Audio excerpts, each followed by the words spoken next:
Welcome to our September Rewind. Each week we will replay one of our most popular episodes from Season 1, but with an intro from a guest who has a special connection to the topic. We will be back for Season 2 with all new content starting October 4th. So without further ado, here's our special guest. Hellos and greetings to all you Scandal Water enthusiasts out there. My name is Jefferson, and the girls have asked me to introduce episode 29, Marilyn, the Blonde Bombshell's Mysterious Death.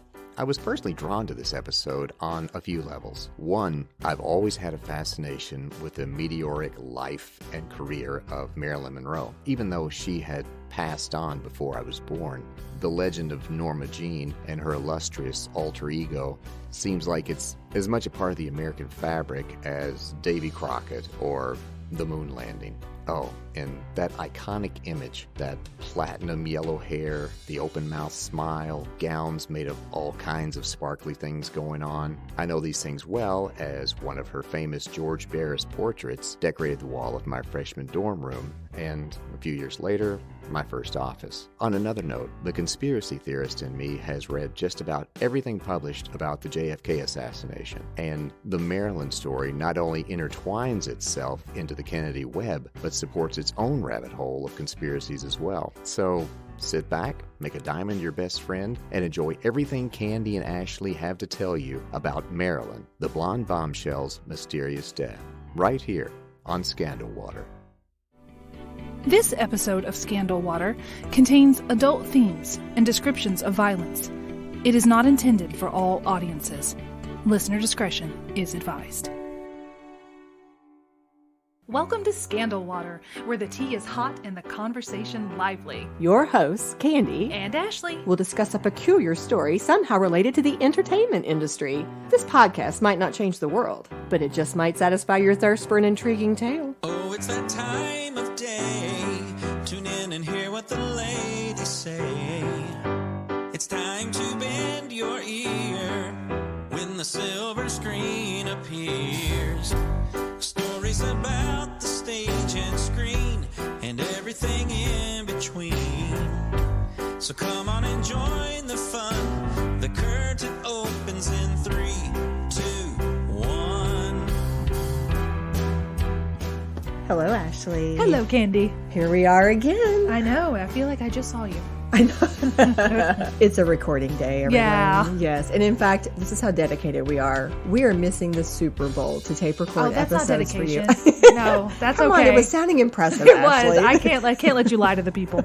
Oh, and you know what? Speaking of recording, since we're kind of chit-chatting about this, probably you've seen this a long time ago on our Scandal Water podcast Facebook page. But in case you're wondering, everything you hear now is new. Oh, that's right. Yep. Yep. Our last banked episode, if you From will, the vault. From the vault, yes, was our Joan and Betty episode back in February. So everything after that has been newly recorded, and from now on, it's all fresh. Fresh for your ears. That's right. So very excited about today's topic because this one is a surprise. Yes, you keep dangling. You said surprise, I surprise. So, Ashley, Yes, ma'am. tell me what you know about Marilyn Monroe's death.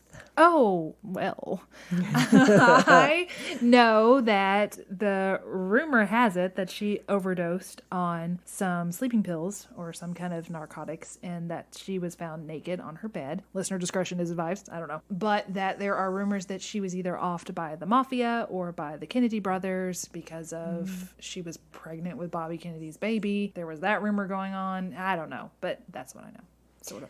As always, you know quite a bit.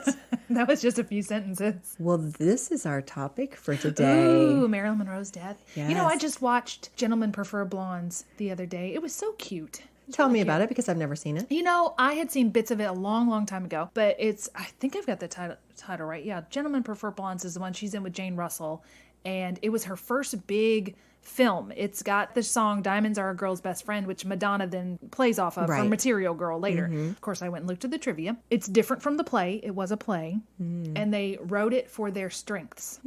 And they also said that Jane Russell and Marilyn Monroe were very good friends. And you could kind of tell that in the film because Jane Russell's character really took care of her. And they said when Marilyn would have some of her anxiety attacks and not want to come out of her trailer, that Jane would be the one that could get her out and that she could talk to her. And that Marilyn would say later that Jane was very kind to her. So they both had very good things to say about each other. This film came right after Monkey Business, which is also a very cute farcical film with Cary Grant and Ginger Rogers, but Charles Coburn was in it. And this little dude, I cannot remember his name, but he was a teeny tiny little guy. He was about 8 years old and he had this really adult sounding voice. And they have this one scene where they've changed it to where Jane Russell in the play, her character was supposed to have a love interest and they changed it to this 8-year-old kid to make it a gag. Oh, funny. Yeah. So he comes to the table and they think it's going to be this somebody the third and it's this kid.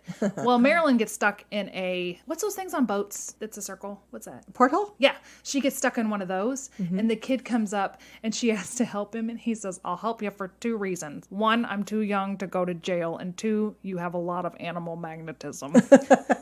So he helps her out. But I just remember that quote. That was very cute. Nice. Anyway, And well done. Yeah, it's a very cute movie. It probably would have been better if she hadn't been so breathy. You know, it was almost like she was doing a caricature of herself, but we know that she also created this character. Absolutely. So it was a little of that. But once you got past that, it was very fun. An interesting little twist here. I hope that you go with me on this, Ashley. I'm going. In thinking about our theme, you know, these comedians who built an empire, but also having been intrigued by our earlier episode where we talked about conspiracy theories, Sure, I yeah. felt like, why not do a mashup? Let's do it. Why not look at this person who certainly was a comedian who definitely Built an empire. Yeah. But also died under very, very unusual and suspicious circumstances. Very true.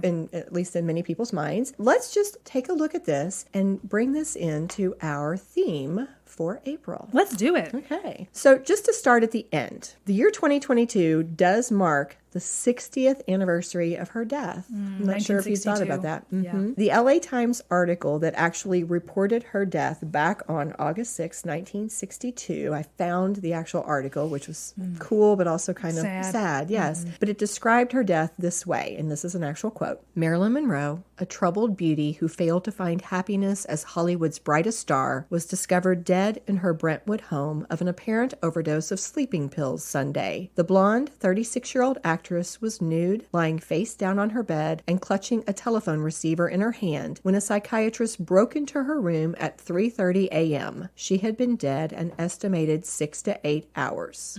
So again, that article came out on August 6th, but she was found on the day before, on August 5th of 1962, which means that she had actually died on August 4th. Okay. And again, she was only 36 years old. It's so young. Oh, yeah. And how much she could have done after that. Same Goodness. age as Princess Di. Really? I think so. Okay. So her cause of death was declared eventually to be from an overdose. To be more specific, as you had already said, the police said it was suicide by barbiturates. But there were these circumstances, as we've already alluded, that immediately raised suspicions. Some of the questions people asked: why weren't there any traces of the pills in her stomach? Oh. Would somebody who had so many great plans for the future actually kill herself? Yeah, I think she was filming another movie, wasn't she? Yes, With she Dean was. Martin? She had just been pulled back into a movie. And what about this claim by one of the LAPD sergeants who said that her body looked staged? And why did it take so long for the police to be called after she was found dead? Also, wouldn't somebody who had swallowed dozens of pills have a glass of water somewhere nearby? Sure, or it vomited at some kind, like... That happens a lot. Yeah. So these were just some of the questions that people started posing, and this is why there are so many conspiracy theories around Marilyn Monroe's death. So we're going to go back and start at the beginning and talk about Marilyn, kind of her history. Norma Jean. Yep. And do you want to tell us some of what you know about her life before I just jump in here? So, Norma Jean Baker, right? She was born Norma Jean Baker. Actually, Norma Jean Daughtery, or that was her married Norma name? Jean Mortensen. Mortensen, and then she married Baker, the boy Baker. Well, she changed it to Baker because of her mom, but yeah, we'll get to that in a minute. Okay. So she never knew who her father was, and she always pretended it was Clark Gable, which is why it's when she did the Misfits with him later, it was a little kind of a full circle moment. She got married very young. She worked in a factory and did photographs or was discovered in some way and kind of used her looks, let's say that gently, to get her ahead, and she found a benefactor, gently saying, in a movie executive, someone that or again, this is just my memory, someone that would help her get roles, and she created this entire persona of the blonde bombshell. I think there is this, what do you call it, like a urban legend, maybe, story out there where she was with a friend one time, and she said, do you want to see her? And the friend was like, what do you mean? And she said, well, do you want to see Marilyn? Because they were just out in public, and they were able to walk around in public, and then she just turned on Marilyn, and everybody started noticing her and this and that, but that she was actually a lot more intelligent than she would have let people say. And one of the lines in The Gentlemen Prefer Blondes was actually improv by her. The man of the person that she wants to marry says to her, you're only marrying my son for his money. And she says, no, I'm not. He says, well, you're saying I'm a liar? And she says, no, I'm marrying him for your money. And he says, well, that's because she said, if you had a daughter, wouldn't you want her to have the best in the world? Well, why should that be any less for me? And I'm paraphrasing. He says, well, that's pretty smart. And she says, well, I can be smart, but people don't like it when you're smart. Oh, yeah, something along those lines. How do you happen to know all this about her? I just watched that film, I don't know, 2 or 3 weeks ago. So I just looked it up back then, and that's how my brain works. That's awesome. So one of the things I want to say, because you brought up some things that I didn't even come across while doing my research, because honestly, I could have spent like a year on this. Yeah, there are so many things out there. She was fascinating, and so many things have been written about her. Yeah. Like, I think I quoted, I don't know, I think I've pulled from something like 13 different sources, and those are just the ones I pulled from. Another one that I really need to turn you on to this video series, Be Kind Rewind. That's probably where I got more info as I watched about the Misfits. And golly, I am so sorry that I do not remember, or maybe she doesn't say what her name is, the girl's name that does these videos, but they're so well done. And she was talking about her last days and how it feels like everybody just took advantage of her. And just, even in The Misfits, Arthur Miller wrote the movie for her, and it still exploited her, and how she was trying to come out of that. She wanted to do dramatic work, and she wanted to change her image. And that even in the movie, there's a point where one of the characters comes up to her, and the closet's open, and it's her old pinups. Like, it's Marilyn's pinups. Right. And he tries to look at him, and she closes it. And she's like, oh, no, that's all behind me now. And the guy keeps trying to open it, and she keeps trying to close it. And it's this symbolism of, I want to move on with my life. Yeah. I'm ready for something else now. Ready for something else. Ooh, well, that's a really good, really good lead in. You gave some great context there. That's awesome. But you also remind me to say, please, everyone, recognize there are so many things that are being left out of this story. Yeah. So, for example, I'll probably hit on a couple of the top theories, but there are several I'm sure I won't touch on. Yeah. So anyway, starting at the beginning, you've already told us she was actually born as Norma Jean Mortensen to Gladys Pearl Baker on June 1st of 1926 in Los Angeles, California. Marilyn was later given her mom's name and baptized as Norma Jean Baker. Okay. And she then would later take her mother's maiden name of Monroe for her stage name. Okay. As you said, she never knew her dad, and a lot of people did speculate that she spent a great deal of her life seeking the love that she never got from her father. Yes. Her childhood was incredibly difficult. Her mother suffered from mental illness, and after a psychotic episode, she was diagnosed with schizophrenia and committed to a hospital. And then from then on, she was just pretty much in and out of hospitals her entire life, which then, of course, would be Marilyn's entire childhood. Right. As a result, Marilyn spent most of her childhood in foster homes or even a few years in an orphanage, even though, of course, she was not truly an orphan by the definition. And for a while, she stayed with a friend of her mother's. She'll come back in a second. But the point is, even though her mother was alive, Marilyn really felt abandoned. Yeah, I would too. Yeah, that would be hard. And she also confessed later in her life to a psychiatrist that at some point, and I don't have any details about this, but at some point she confessed that she had been sexually abused. Oh, I would believe that.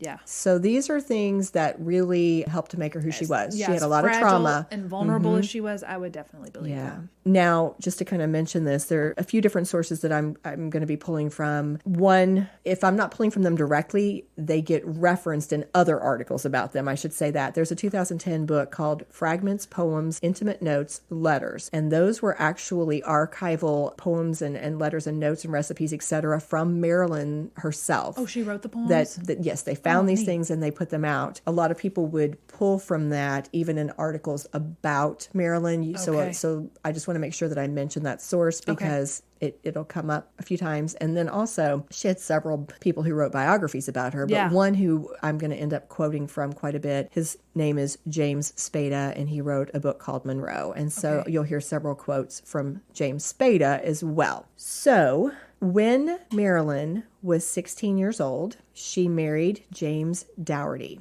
He was an intelligent, attractive man who was 21 years old. So he was 5 years older. Mm-hmm. And some sources said that he was a neighbor. They married on June 19th, 1942. In one of those same personal documents that we talked about, how these got published later in her life, she described that she was feeling very lonely, very insecure about this sudden marriage, and really kind of gave the impression that it was less of a love match and more a way to keep Marilyn, what's the word? Kind of taken care of. Taken care of is a good way to say it, because her caretakers at that time were Grayson Irwin, known as Doc. That was his nickname, Goddard. These caretakers, again, were people who had known the mom, and they were temporarily watching out for her, and they were getting ready to move to West Virginia, and they needed something to do with Marilyn. They didn't want to take her with them? Apparently not. Oh. Another source speculated that Grace may have also been a little concerned that here was this very attractive Norma Jean and didn't really like her around her husband and kind of wanted to separate those two. Exactly. Okay. That was just a speculation from one of the sources. But the point is, somehow or other, she ends up married to this 21-year-old neighbor at 16 years of age. Now, he was a factory worker who later enrolled in the Merchant Navy, and he was sent to the South Pacific during World War II.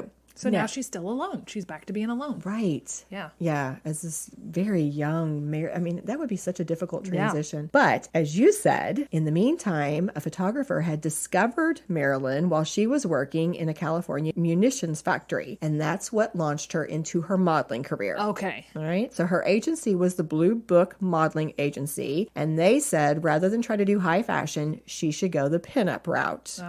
And that's what caused her to dye her hair blonde. Okay. All right. So that's when she kind of got her classic signature look. Mm-hmm. She was only about 19 at that time. And about a year later, in June of 1946, is when she and her husband, James, divorced. He's not even been home that much. Right. He later in some source, I saw him quote that had it not been for being sent away in the war, he thought he would still have been married to her, like throughout his entire life. He feels like that was kind of what broke them up. Really? Yeah. Sure. But for whatever reason, they ended up divorced. And in 1947 is when she signed a film contract with 20th Century Fox. And he doesn't think that would have broken them up. I'm just saying. Yeah. Well. She was on a path, man. Dream on, James. Yeah, Come on. Dream on, James. She was on a path, and you were not on that path. You were not part of it. No, you were not. So to transition from modeling to acting, she did enroll in acting school, where she also learned not just about acting, but singing and dancing. But she also continued to model on the side. So she was industrious. Mm-hmm. Mm-hmm. One source noted that she went to the studio every single day to do photo shoots or to take acting classes. And the casting director of 20th Century Fox, a man named Ben Lyons, he remembers, this is a quote from him, he said that he asked Marilyn, "Why do you work so hard? The other kids that are under contract, I call sometimes at 11, 12 o'clock, they're still sleeping from being out the night before." And he said that her reply was, "Well, Mr. Lyon, I work hard because one day maybe opportunity will knock and I want to be prepared." There you go. So she was definitely about getting things done. She was ambitious. She knew she had nobody else to depend hardworking. on. Mm-hmm. It was it. She was herself. She had only herself to depend on, and she's got to get herself through this. Yeah. Well, she did get a few bit parts, but her actual big break came in 1950 when she landed a few small roles. One of them was in All About Eve, and That's the other one. Have you've seen all of these? Not all of them. A bunch. Yeah. And the other one was The Asphalt Jungle. See, I have not seen that, so there you go. Okay. And by the way, Betty Davis was in All About Eve. Yes, she was. Yeah. What did she say? Fasten your seatbelts. It's going to be a bumpy night. But Marilyn's true breakout performance came in Niagara in 1953. And you've seen that one too? Yes. Good heavens. I saw it a long time ago. It was like a psychological thriller. That's exactly what they called it, a thriller, Okay. in which Monroe played an adulterous young wife who plots with her lover to kill her husband. Ooh, it does sound good. It was also in 1953 that she made history by becoming the first cover and centerfold of Playboy magazine. So she was already really working that Selling that. sex symbol angle, Yep. and that was at a very young age. It said that after starring turns in Gentlemen Prefer Blondes and How to Marry a Millionaire, both of which were also released in 1953, Oh, both. she Wow. had now made her way to top of Hollywood's Oh, yeah. A-list. Did you know, this is another trivia I learned. Jane Russell was paid like, I'm going to make up a number. Let's say $200,000. It was something, it was a lot. Marilyn just made the day rate for Gentlemen Prefer Are you Blondes. serious? Because she wasn't a big star yet. Oh, but Yeah, boy, that did changed. things change. Yep. And again, literally, it says in my notes, by this time, she had created her signature persona. She was this sexy, vulnerable, quotation marks, dumb blonde. Right. That is the character that she had now created. In January of 1954, she married baseball great Joe DiMaggio at San Francisco City Hall. Said that they had been dating around 2 years about that time. But then they divorced in October 9 after months. only 9 months. How did you know 9 months? I just remembered that because I thought that was Yeah, short. that's very short. Yeah. It was also not long after the release of the movie The 7-Year Itch, just to kind of put it in context. I think that he was jealous. I think that's what I heard is he did not like all that. He wanted her to wear turtle, or no, maybe that's Arthur Miller that wanted her to wear the turtlenecks and cover up. One of them wanted her to cover up all the time, and she's like, "Look, I ain't about that. This is how not who I am." That's how I got here." Right. Well, you were exactly right, because it was in a lot of the sources that he was very bothered by her sexy image and like the frenzy that would surround her. So one of the examples they gave was that on their honeymoon, they actually went together so that she could do this performance for U.S. servicemen who were stationed in Korea. And it caused such a frenzy. It was a near riot that broke out, apparently. Gosh. And this bothered him, to see his wife in the center of all this attention, putting on this big sexy show, all these, like these were not things that he could deal with. And this is not actually in my notes, but I do remember watching her with the scene where the dress is being blown up. Yes. And I think there was, this is a paraphrase, but there was some kind of quote about, "This is my wife," showing her underwear. Yeah. He just did not like this. Oh. But they did remain really great friends. And after her death, he is very well known for sending roses to her grave several times a week for more than 3 decades until he died himself in 1999. That's a lot of money and a lot of dedication. Oh, yes, it is. It's a very beautiful sentiment Right. and gesture. Well, after her divorce, she moved to New York to try to break away. She wanted to kind of restart. She wanted to break away from that dumb blonde stereotype. She wanted to do more serious acting. Now, this is when she got involved with the famous Actors Studio, and she became close to the founder, Lee Strasberg, and his wife. And she took it very seriously. She really wanted to change her image and everything about her past. This makes me think of your story. Closing the door. Closing the door on the pinups. Yeah. Because she even founded Marilyn Monroe Productions Company, MMP, with photographer Milton Green at this time. It was 1954. And this production company allowed her to take more creative control over film projects. She was looking to really take control of her life and her career. Do you think that Joe had a lot to do with that? Because maybe she obviously went into that marriage thinking, I'm going to use my body, I'm going to do this. Do you think that his influence made her go, maybe I don't want to do this anymore. Maybe I want people to take me seriously. And she was seeing herself through his eyes that made her go, I don't know that I like what I see anymore. Well, I never saw anything that said that. But Yeah, I that's think my total inference. Yeah, that's a great inference. And that it could be that. And also maybe coming out of a breakup with somebody that you respected, that you saw as a person who could have been a life partner with you, had things been a little different. Yeah. Maybe that causes you to be reflective, I don't know. But now we're up to 1956, and this was a big year for Marilyn. She turned 30, Bus Stop came out, and this was a performance for which she got a lot of nice critical praise. It's also the year that she married her third husband, Arthur Miller. As you've said, he is that playwright. He wrote things like Death of a Salesman, The Crucible, All My Sons. But, interesting, I'm kind of doing a little side note here. Interestingly, between their engagement and the wedding, Arthur Miller was was actually investigated by the FBI for ties to communism. Oh. He was also subpoenaed by the House Un-American Activities Committee. So I believe that the reason he was being investigated was because of his writing of The Crucible and his alleged ties to McCarthyism, some of those different things. Because some people have said that's an allegory for McCarthyism, Oh, right? yes, definitely. Yeah. Yes. She was very happy with Arthur. This was widely reported that it was a good marriage and she really adored him. That's good. But it came out in some of those personal notes and communications that she actually felt like she had been betrayed by him at one point, and it was a huge betrayal. Based on what she shared in some of her private conversations and these documents that I've been talking about, one day she stumbled upon a diary entry of Arthur's in which he complained that he was, quote, disappointed in her and sometimes embarrassed by her in front of his friends. Ooh. And supposedly this was really devastating to her. Yeah. Like devastating. Yeah. One of her greatest fears, it said, she had so many insecurities. Yeah. She, with her whole upbringing, she often, she was seeking love. Yep. She needed affirmation. She needed love. And it was a fear to disappoint people. And to her, it felt like this had come true. It said in my notes, so this was a source that said, his betrayal confirmed what she'd always been deeply terrified of. So after this discovery of his little note in the diary, it said that she became more reliant on barbiturates to help with her sleeping problems. And this is also where she began doing more psychotherapy,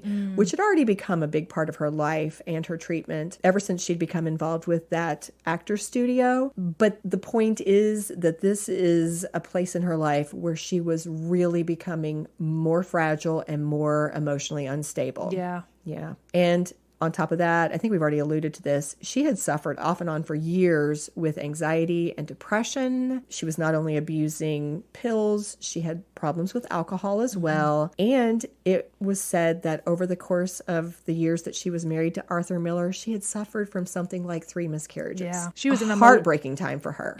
She was an emotional tailspin. Yeah. It said in a few different sources that one of her biggest wants in life was to be a mom. So the fact that she had these miscarriages, I think, was particularly devastating to her. So obviously some of these personal struggles started to also play out in her professional life. And we're going to talk about a few of those, but probably this would be a good time to take a break. Do you think? Let's do it. Okay.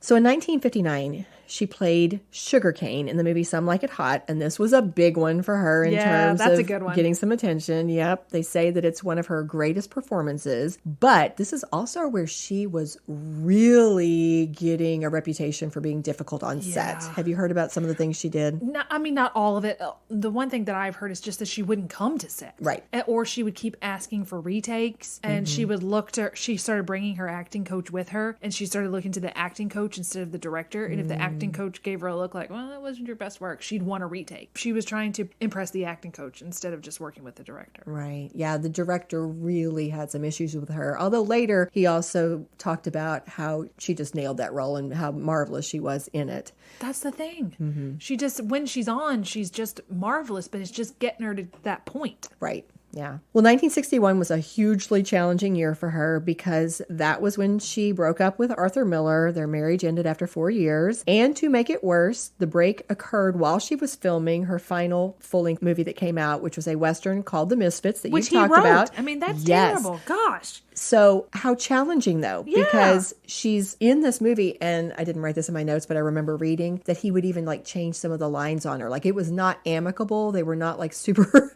pleased with each other. And so it was torturous to be doing this with him. The movie co-starred Montgomery, Clift, and Clark Gable. You've already mentioned that. It was also, by the way, his final appearance on screen. Which some people blamed on her, by the way, that she caused so many. That's what I learned in that Be Kind Rewind. They were saying that she caused so many delays that he had to be out there. Like, they got hotter, so when he was working with the horses, and they tried to throw it onto her. Another thing they said in this video is that the director was a gambler because they were in Nevada, I think, somewhere, maybe. They gave him some money for gambling, and he blew through that, and he ran up the budget for the set because he got into debt. So they had to take a break from filming, and he kind of finagled it to where he was like, hey, we're going to take a break from filming, Marilyn. Why don't you go home and take some rest? And she was like, okay. So she goes home and goes into this, not sanitarium, that's probably the wrong word, but she just goes to a place to kind of get rest and sleep. And then they twisted that in the newspaper to say, well, we have delays because Marilyn had to go in for treatment. She's exhausted. And it was really, he'd run up a bunch of money and they just used her.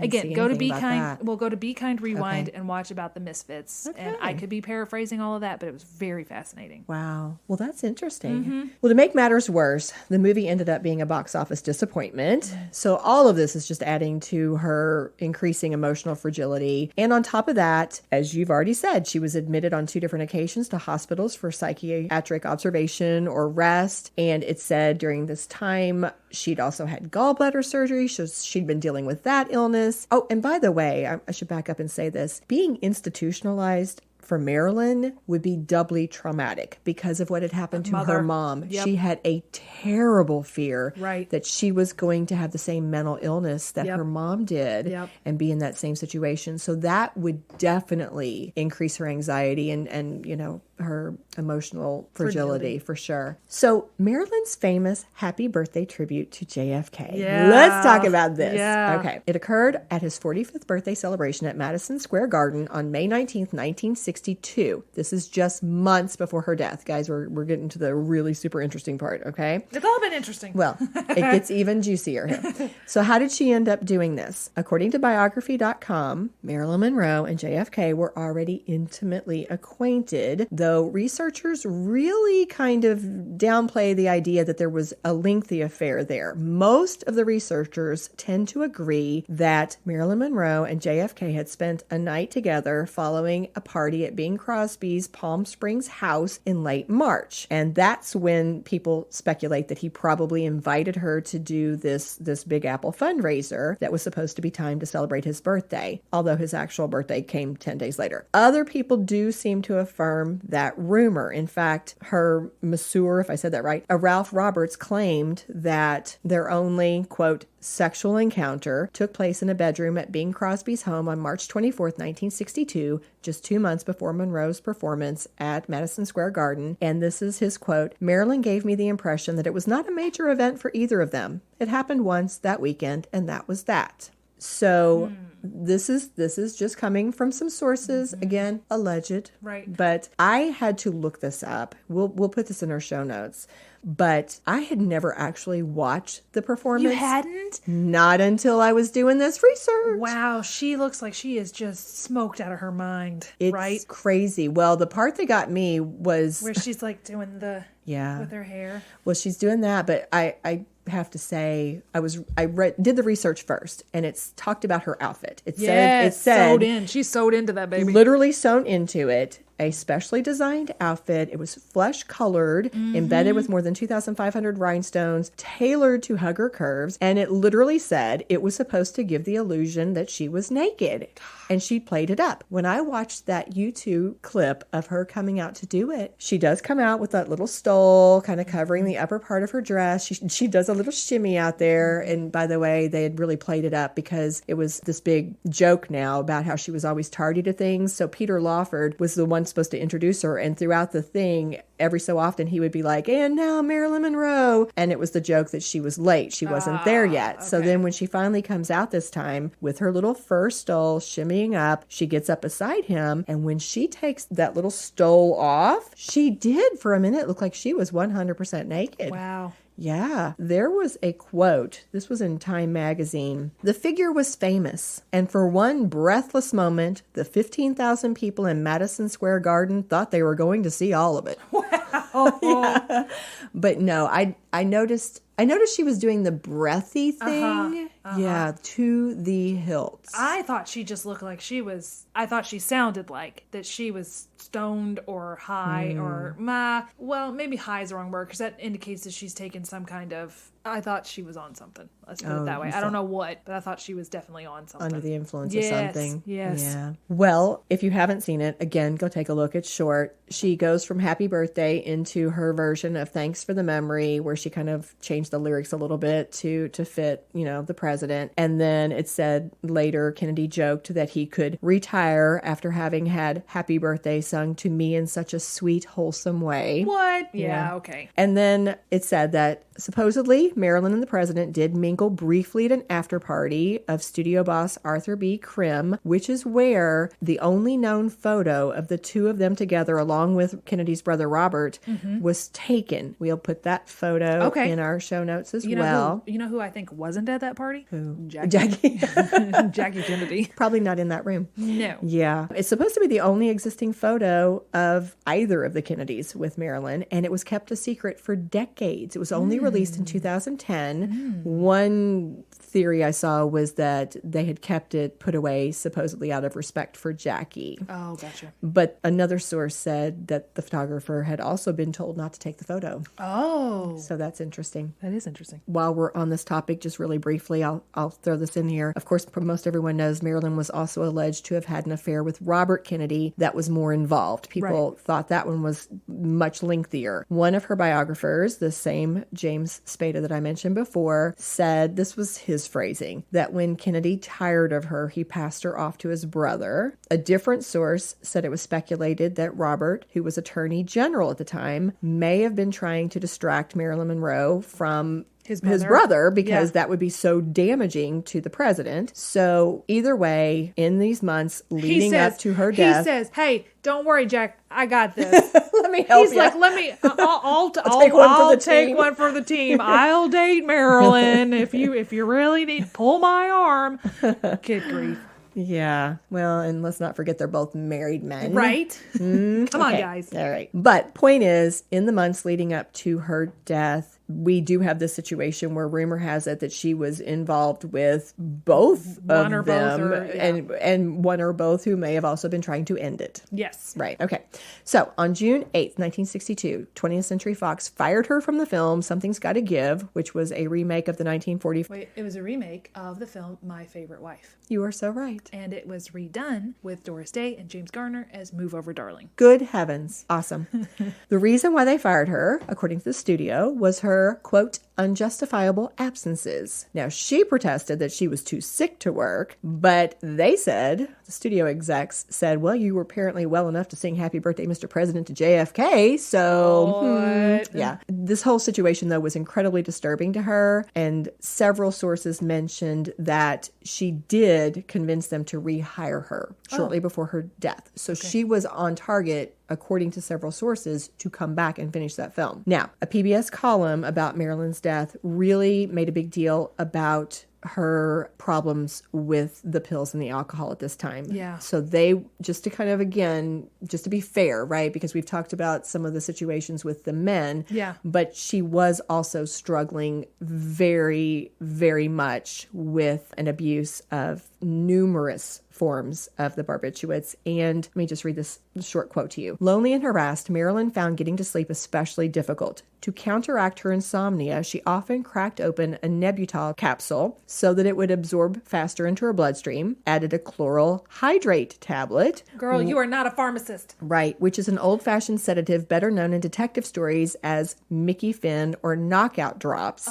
Then she would wash them both down with a tumbler of champagne. No, girl. Now, the comment made by this PBS author was, this is a particularly lethal cocktail, not only because each of these drugs increase the power of the other, but also because people who take this combination often forget how much they previously consumed or whether they took them at all and will soon reach for another dose. Yeah, see, I Googled like Tylenol and ibuprofen. How much time between? You got to be careful with this stuff. Yeah. So I just wanted to put that in there just to kind of give the full situation because she is in a sleepless state. She is in a place where she's abusing That's what I mean. things. So maybe that's what it felt like. You know how when you get really sleepy and you are kind of slurring your words, it almost, that performance of Happy Birthday, I haven't seen it in a while, but I feel like she was slurring her words and had that kind of drugged out. Not quite in control of herself. Not quite in control of herself. So she may not have been on anything drug-wise, like what we would consider a recreational or otherwise hard drug. Maybe it was just if you take sleeping pills, it's hard to come out of those. Right. Especially if you're taking them yeah. every day. Yeah. So that's what it is. She seemed like groggy and not fully awake. Right. Well, this is where we are leading up to Marilyn's death on August 5th, 1962, when she was found dead in her home at 12305 5th Helena Drive, apparently the victim of an overdose of sleeping pills. Again, she was lying face down, nude in her bed, with a telephone receiver dangling from her lifeless hand, and near the bed, police said they picked up an empty bottle that had contained about 50 Nembutal capsules just a few days ago.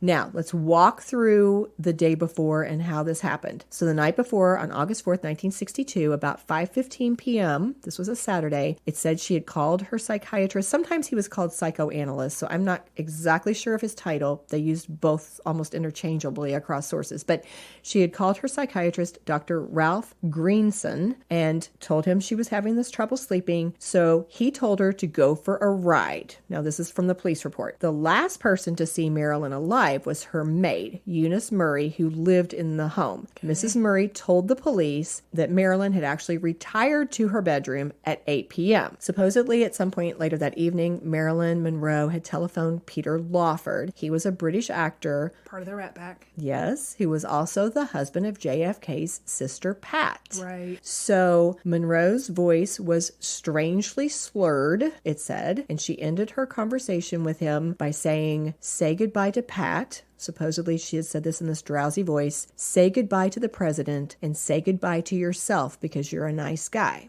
Okay.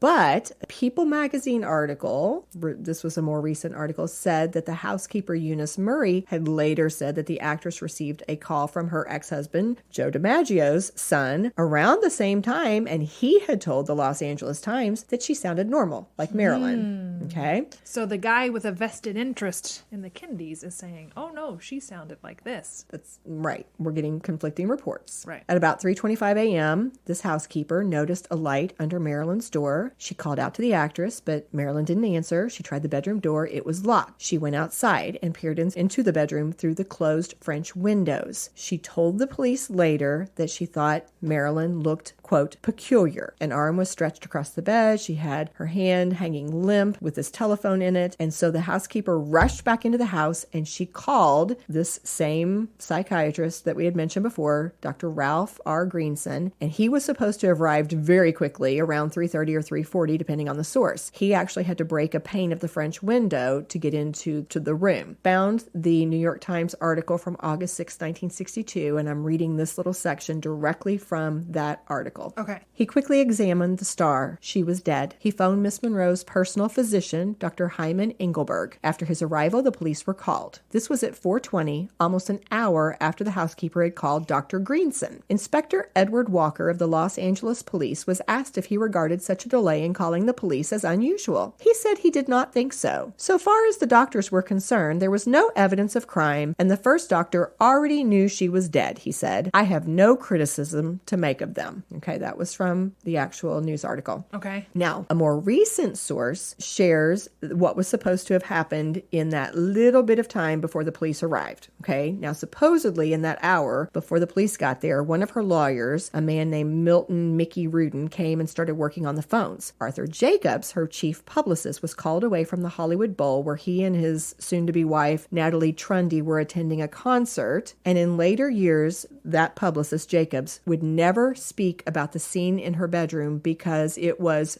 quote, too horrible to talk about. Interesting. Right? The police got there around 4:30 a.m. Now, this is something that was mentioned just in one source, but it said something about the curious sight of Eunice Murray, the housekeeper, washing the bed sheets in the middle of the night. Okay. Now, after the police had completed the investigation, Marilyn's body was removed to the Westwood Village mortuary. The house was sealed, placed under guard. Her bedroom was described by one of the policemen as being very simple. Quote, all she had in the room, so far as I can recall, was the bed, a little dressing table, and the night table, and the telephone that she pulled on the bed. She left no note. Her body was later taken to the county morgue for the autopsy, and the coroner's report later listed her cause of death as, quote, acute barbiturate poisoning, ingestion of overdose, and, quote, probable suicide. Now, Okay. I'm going to pause there because we're about to get into the rumors and why they think so. Okay. All we've done is just really get through her life and death. It's been a lot. It's been a lot. So now let's get into the rumors and the why behind them. Okay. Now, I can't cover them all, so I'm just going to kind of hit on some of the big ones. Some of the main rumors are that Marilyn's death was somehow related to her reported affairs with the Kennedys. Marilyn Monroe's biographer, same guy we keep referencing, James Spada, told People in 2012 that while he doesn't believe there's any proof that the Kennedys were responsible for her death, quote, it was pretty clear that Marilyn had had sexual relations with both Bobby and Jack. So I think the main idea that most people seem to believe is that Marilyn had to be silenced because they were afraid that her affairs with one or both of them would somehow bring down the president. Right. And I mean, going back to it, if she said on the movie set, they said you're late all the time, and she said I'm sick, that could be morning sickness. So it could have played into that. If she was really pregnant with one of their children, that could be a big problem too. Right. So to tease this out just a little bit more, here are a few specific things people were throwing around. Okay. Some people believe that Robert specifically orchestrated her death out of fear that she was going to expose either their own affair and or also damage, JFK's presidency. Some say that JFK and possibly also Robert had shared government secrets with Marilyn. Why would you do that? Pillow talk. Ugh, dudes. And including, like, really, what do you want to call them? Sensitive government secrets, such as a plan to kill the Cuban president Fidel Castro.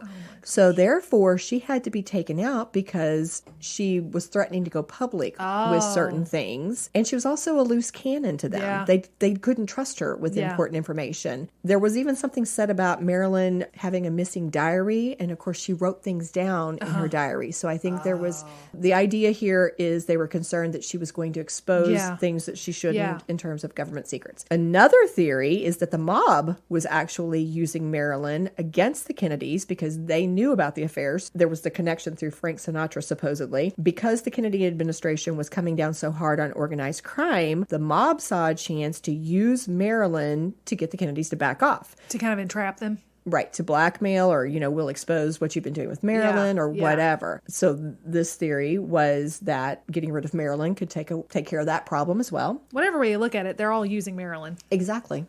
Exactly. So those were some of the big ones. But let's talk about why. Because this is what I think is so interesting is when you have a conspiracy theory where people are just kind of speculating, that's one thing. Right. But when you have actual, like, really hard reasons why people are speculating, it's like, ooh. That's juicier. So here are some different reasons. I think some might say either reasons or pieces of evidence that might have sparked some of this. The Jfk Files. Okay. Right. As we've said, people tend to believe Marilyn and JFK did have at least one sexual encounter, even if it didn't mean much to either of them. Well, according to a Newsweek article, the rumor that she might have had the affair with Robert Kennedy really probably does have some credibility. Here's the quote from this Newsweek article. This began to seem more realistic in October 2017 with the release of the Jfk Files. In 2017, the American government released thousands of classified documents relating to JFK's assassination. One was a letter from the FBI to Robert that warned him a book was planning to reveal the details about their rumored affair. And so these files were officially unsealed by President Trump in 2017, but 300 pages of the documents were kept private due to concern for national security, according to USA Today. That's interesting. Right. Second cause for some of this talk and speculation was due to Inez Melson, who was Marilyn's business manager. So Joe DiMaggio had put this lady, Inez Melson, into the job of business manager to look after things, and many think it was to keep an eye on Marilyn, that Inez was supposed to kind of report back to him about what Marilyn was up to. Yeah. She was almost like a little spy. And so she was very involved in Marilyn's life. She even helped Joe arrange the funeral and pick out like what she was going to wear. But she also was the one put in charge of a lot of Marilyn's personal effects. Yes. So there were 2 filing cabinets in Marilyn's house, one gray and one brown. And Frank Sinatra actually was the one who had advised Marilyn Monroe to get them to protect her privacy. In fact, one of them even had a built-in safe hidden in this little fake drawer. So everything, all of her files and letters and invoices and financial records and all the stuff was in there. And this lady was the one who had control of them. Now, supposedly right after Marilyn's death, she started burning things. Like things that might be sensitive. She was burning things. She took things away. And those filing cabinets ended up following her and her family for years after Marilyn died. Why they ended up staying with her, I don't know. That's odd. But at one point, one of her family members, there was kind of like this little talk around one of the family members saying that he had come across some of the Kennedy letters, but then they never actually materialized. Okay. But this, of course, sparked more rumors. Third reason, Frank Sinatra. A fellow named Tony Apatisano wrote a memoir called Sinatra and Me in the Wee Small Hours. And people covered this and pulled some excerpts and did a little information about it. So this is coming from the People magazine about the memoir. But this close confidant of Frank Sinatra, who was also a former road manager, said in his memoir that the singer did not believe it was an accidental overdose. Quote, Frank believed she was murdered, and he never got over it. Oh, so he wasn't a part of it. He's saying that I believe that she was murdered. Okay, Yes. maybe that's what I was remembering him being connected. Now, here's what I found fascinating. Okay. The weekend before her death, the actress supposedly spent time at Frank Sinatra's famous Cal Neva Lodge outside of Lake Tahoe. Well, it was partially owned by Frank Sinatra. But this author said that she was actually there to spend time with her ex-husband, Joe DiMaggio, who was staying nearby, and that she had decided to make a press announcement the following week that they were getting back together. See, she had nothing to kill herself over. Right? That's the thing. If she was pregnant, let's say that she was, and she knew it wasn't going to happen with Bobby, but maybe she said something like, just FYI, I am pregnant, and that's why she was sick, but she was filming. She had talked them into rehiring her. If she was going to go public with getting back with Joe, maybe to cover up the pregnancy. So if she was pregnant, she needed a dad because people would go, hey, who's the dad? And she can't say who the dad is. So Joe's like, hey, let's give it a go again, at least for another 9 months. And that just doesn't sound like somebody that's about ready to kill themselves. Agree.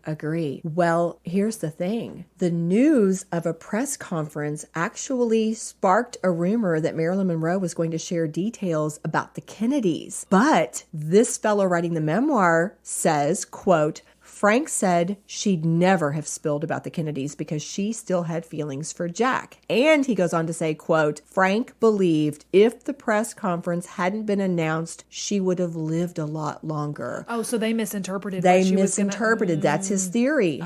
This news of she's going to have a press conference, had they just said she's getting back with Joe, she might be alive, is I guess what he's speculating. Interesting. So within days of Marilyn Monroe's death, he talked about this attorney who also worked with Marilyn Monroe, telling him that the actress had been killed. And there was also the rumor circulating that the mob boss San Giancana's men, some of whom did actually claim involvement, were supposedly involved with it. According to this book, remember this is all coming from the book, all alleged, right. But supposedly Frank Sinatra had several sources who had told him the same story. Quote, she'd been murdered with a Nebutol suppository and Robert Kennedy or the mob was involved. Wow.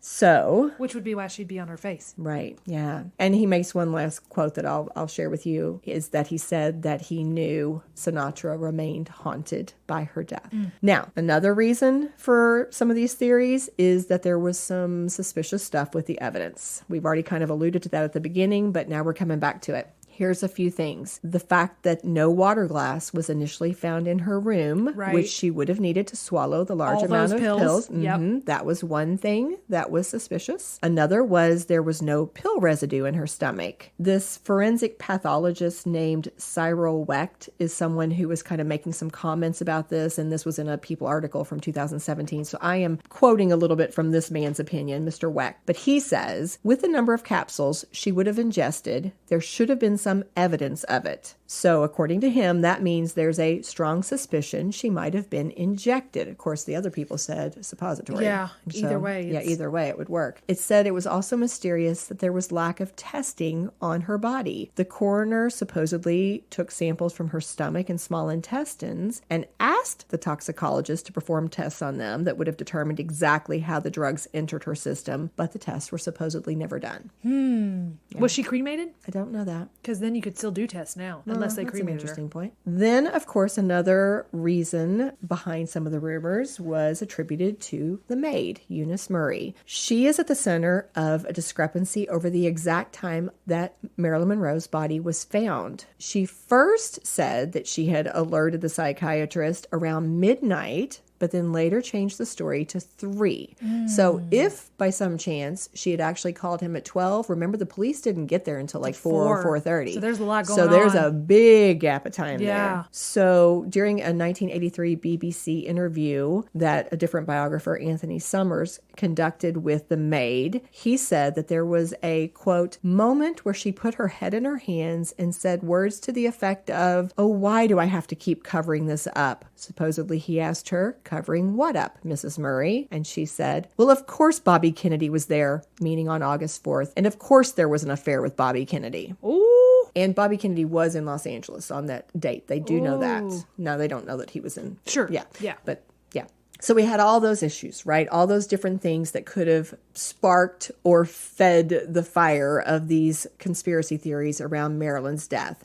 But it's just so hard to tell because there's so many conflicting stories out there because we just walked through several of these. But then we have things like Marilyn Monroe's friend, Amy Green, who I saw. She did a little interview that I was able to watch, a short clip. She literally said, "The Cubans weren't there. The Kennedys weren't there." Like, she insists her friend just died. And who was this saying this? It was her friend Amy Green. Okay. Yeah. And people say some strange things. So apparently Jerry Lewis at some point said that Marilyn Monroe did not have an affair with JFK. He said he knew that she didn't and claimed that he did with her. What's Jerry Lewis putting his mug in here for? Like, what, Jerry? What? How would you know? None of us know, other than the 2 people. Well, he said that he had an affair with her and that's how he knew because he was so close to her. You know. Okay, Jerry. So the point is, there are just so many confusing and conflicting Yes. things out there that it is just hard to know. But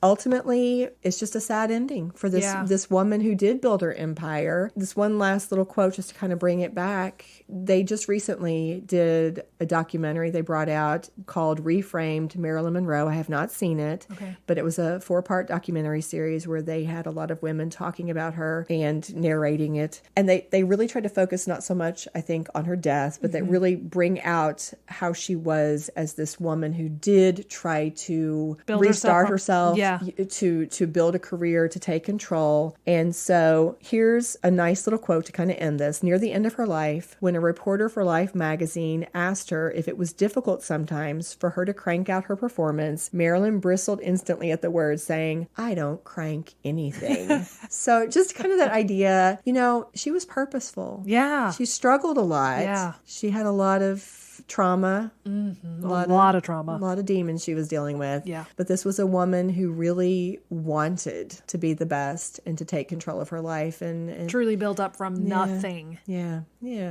Armchair psychologist. So I'm just going to ask you. Yeah. What are your thoughts? Oh my gosh. she- Oh no, I don't think she killed herself. Okay. No, 100% no. Okay. I don't think so. And we ran through those earlier. She had so much to live for. Pregnant or not pregnant, you could take that out. But she just convinced them to rehire her. She was trying to change the perception. She was maybe getting back with Joe DiMaggio. Why would you do this? Right. Why would you kill yourself if you were wanting to rebuild your life? I don't think that she was. Now, who's responsible for it? Still don't know. It's one of those things, and I've said this so many times, I feel like, on our podcast, but that's why we keep talking about it, because we don't know. So once, maybe it's in those 300 pages that weren't released, but for whatever reason, we're never going to know on this side of eternity what happened to her. And it's just going to be one of those giant mysteries, I think. I don't know. Maybe we will. Maybe at some point the truth will come to light. I would lean more toward the Kennedys / mob connection. There could be something else going on, but geez Louise, I don't know. I guess my question back to you is, did you know very much about her before this, and did it increase your respect for her? Did it make you more sympathetic? How do you feel about her coming out of this? Oh, that's an interesting question. I did not know much about her. It was very surface level. I do have more respect for her, but I think I have a whole lot more sympathy. I believe... Sympathy or empathy? Oh, that's a good question. Do you feel sorry for her, or do you feel for her? I think both, because as much as she wanted to take control, I think she was victimized a lot. Yeah, I do see she tried not to be a victim, but she kept falling into it. People still did it to her a lot. And I think she also fell victim to her own struggles, her own traps, the things that, that you try to use to get you out of things, but then they just keep dragging you down. Yeah, I wonder if she had lived today, if she'd be able to get more help and understand her problems better. I don't think I've said this before, but I actually did have Marilyn Monroe Barbies when I was younger. I had them in the box. I had the Gentlemen Prefer Blondes. Like, I had her red dress and white dress. I don't know. I think maybe I had a third one. I ended up selling them because for money, I used to buy toys and sell them on eBay. That was one of my first jobs.